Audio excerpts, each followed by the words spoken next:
পাবনায় ধর্মীয় ভাবগাম্ভীর্যের মধ্য দিয়ে পালিত হয়েছে খ্রিস্টান ধর্মাবলম্বীদের অন্যতম ধর্মীয় উৎসব পবিত্র ইস্টার সানডে। এ উপলক্ষে সকালে পাবনা ব্যাপটিস্ট চার্চে অনুষ্ঠিত হয় দেশ এবং জাতির মঙ্গল কামনায় বিশেষ প্রার্থনা পরিচালনা করেন চার্চের যাজক ইসাহাক সরকার। এর আগে পাবনা পুলিশ লাইন্স এবং আরিফপুরে অবস্থিত খ্রিস্টিয়ান কবরস্থানে মৃত ব্যক্তিদের আত্মার শান্তি কামনায় অনুষ্ঠিত হয় প্রার্থনা।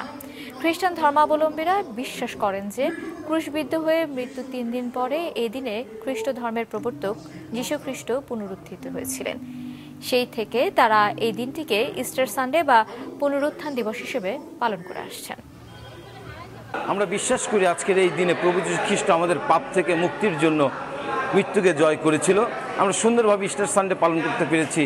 যিশুর মৃত্যুর পরে মানুষ মনে করছিল সবকিছু শেষ হয়ে গেছে, কিন্তু প্রভু যীশুকে যখন কবরে রাখা হয় তারপর তিনি পুনরুত্থিত হয়ে প্রমাণ করলেন যে মৃত্যুর শক্তি পরাজিত, এবং তিনি নিশ্চিত করলেন যীশু খ্রিস্টে বা ঈশ্বর দ্বারা জীবনযাপন করবে তাদেরও অনন্তকালীন স্বর্গীয় সুখ ভোগের জন্য পুনরুত্থান হবে।